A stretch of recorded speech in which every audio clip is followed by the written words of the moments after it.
welcome. Thank you so much for being here.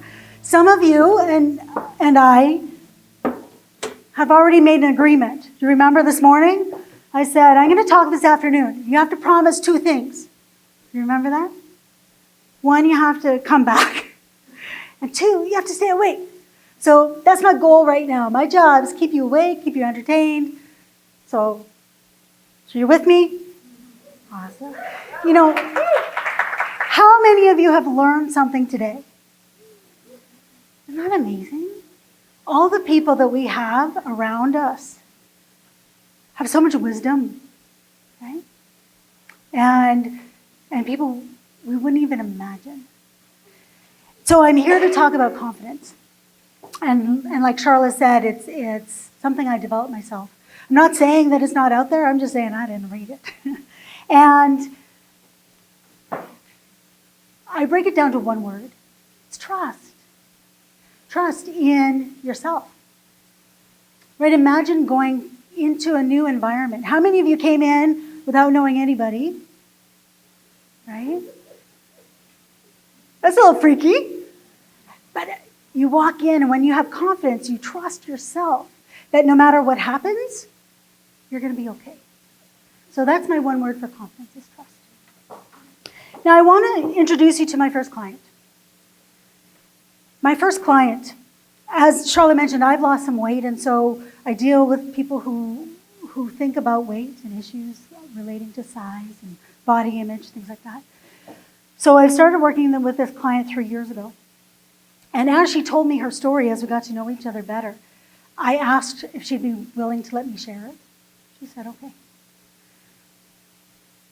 And because she was my first client, I don't know how many coaches in the room, right? Quite a few.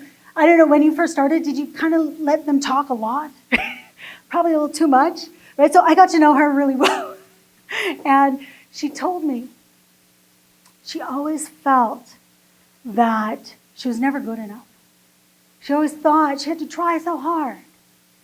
And she thought that when she lost weight, everything would be better.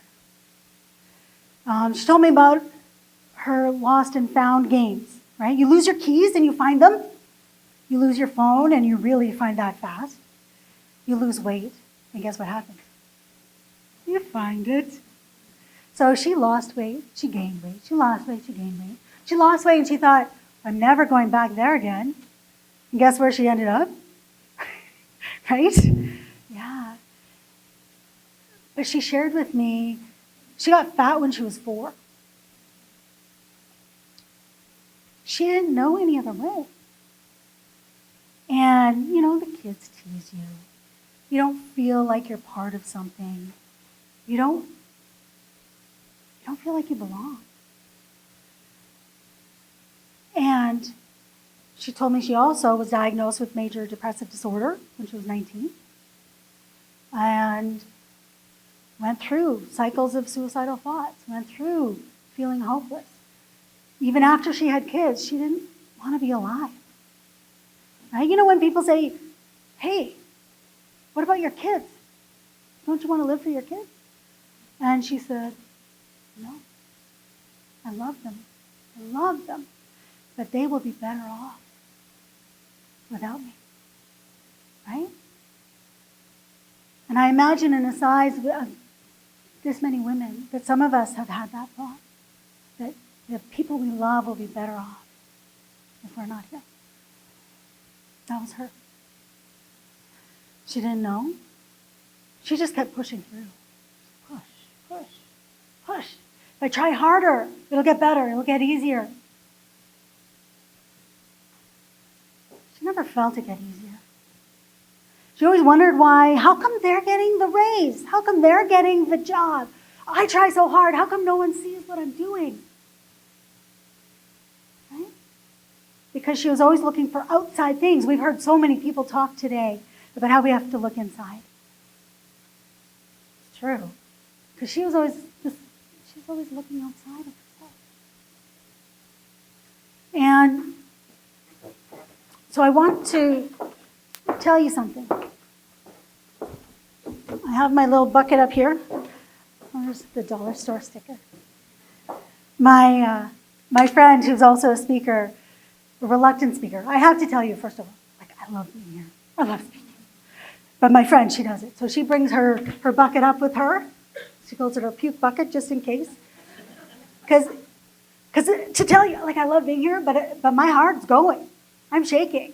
And so just because we're scared doesn't mean we shouldn't do something, right? But I brought my bucket up. I have something in here. So some of you may know. That was me. Okay? This is my shirt. That's what I was wearing in that picture. That picture was about 9.5 years ago. So I was 320 pounds. I wasn't pregnant. Okay?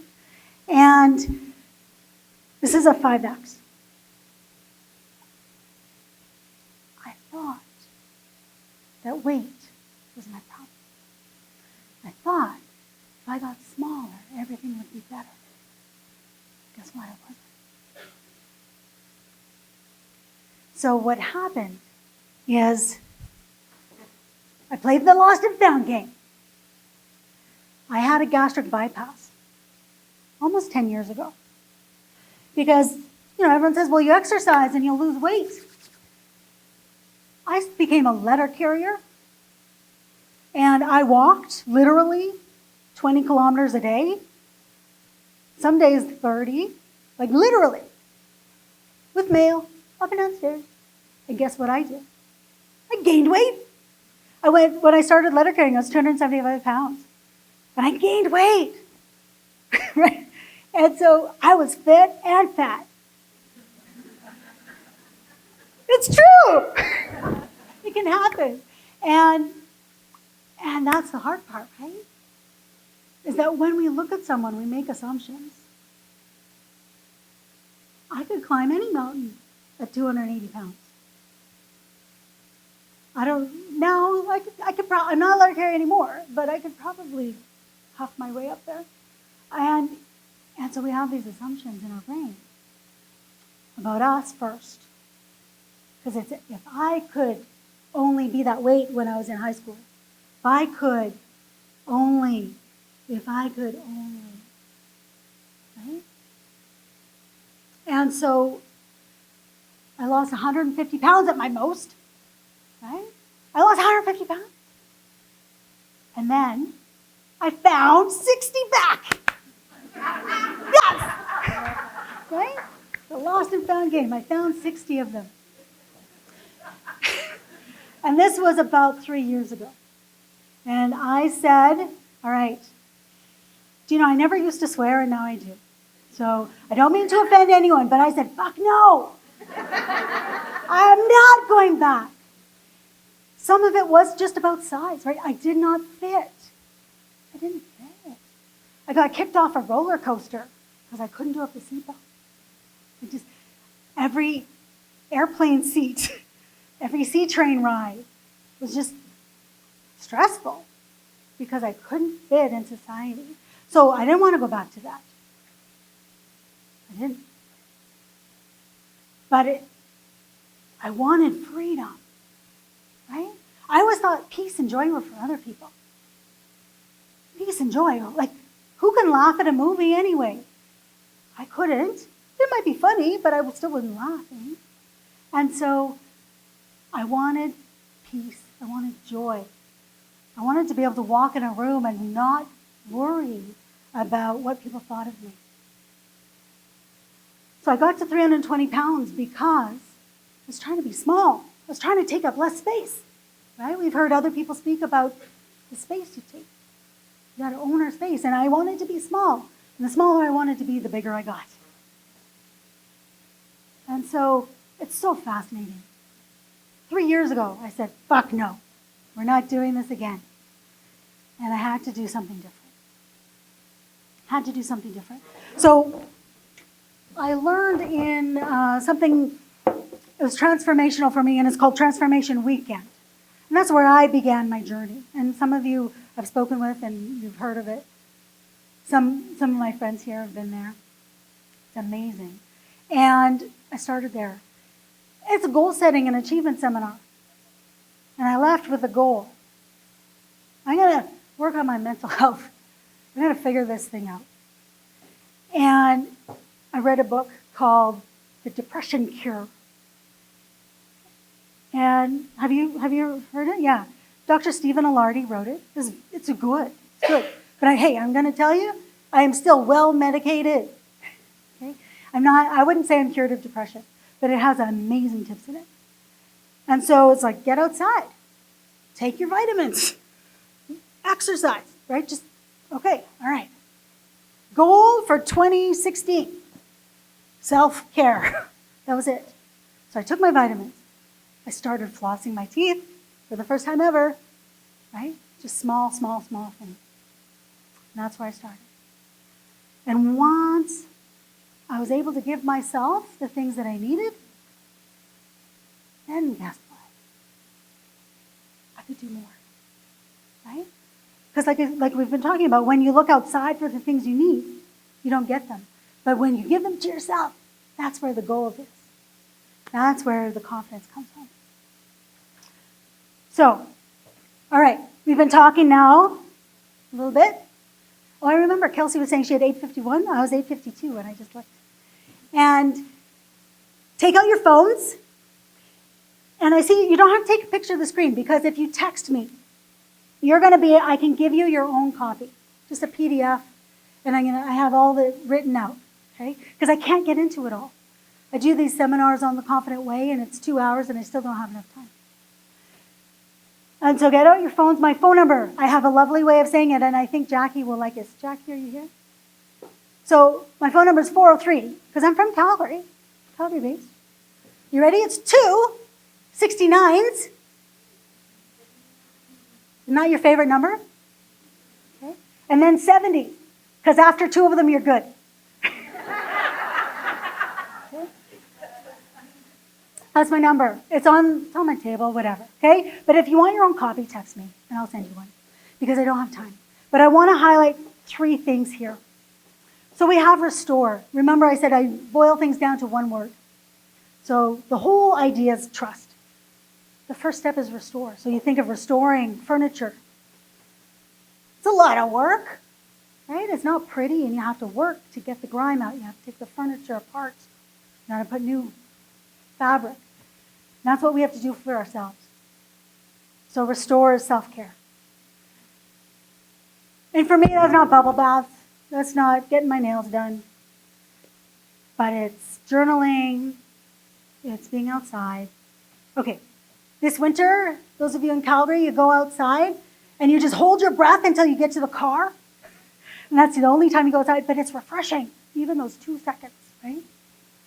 And then, and exercise. I learned I was willing to exercise for my mental health, but I was not for my physical, right? As I said, I gained 60 pounds after my big weight loss. I wouldn't exercise to lose weight. I was tied up in too many different things. But if you exercise for mental health, oh yeah, I'm there done. And I noticed, is that the same for you? Yeah. I noticed that after 30 minutes, I felt a switch. I'd be like blubbering my way through this walk. And then about 30 minutes in, I'm like, oh, okay, I feel better. Because you got to do things even when you don't want to sometimes.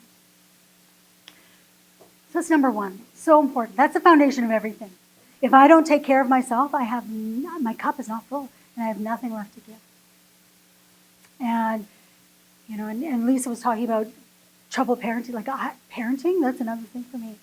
I have 3 kids. I love them to death. Love them. And as I get better, I love them more. As I take care of myself, I'm able to love them more. I never knew that would be possible. And so because I'm more patient, then I get to be more patient with them. Number 2, grace. So I grew up going to church. So for me, grace was unmerited favor from God. That's the definition I grew up with. Anyone, do you know that one? Except I never gave myself grace. Right? One day I'm standing there, I'm like, Kristen, what do you want to hear?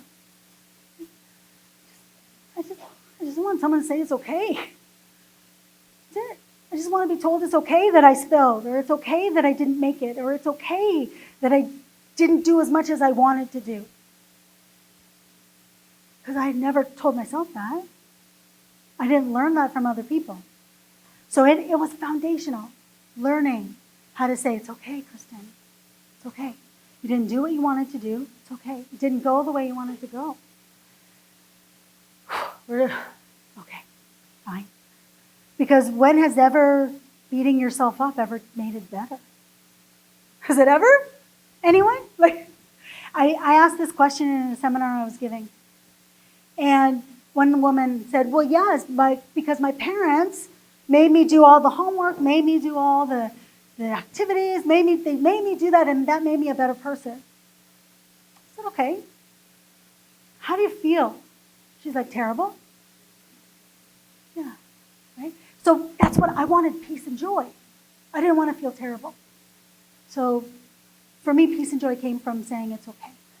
We'll figure it out, right? Marie Forleo, that new book she has out, it's all figure outable. I can't even get it right, but yeah. And then we have I am. I am statements are powerful.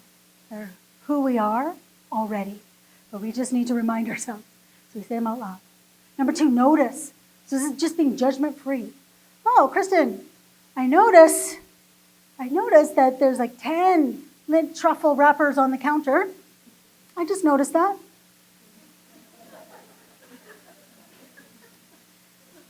Right? Instead of saying, oh, Kristen, you're so stupid. Why did you do that? Come on. You got chicken in the fridge. Right? It's like, oh, I see the wrappers. Okay, that's cool. Nice. I get to take the judgment out. I don't need to be bad to myself.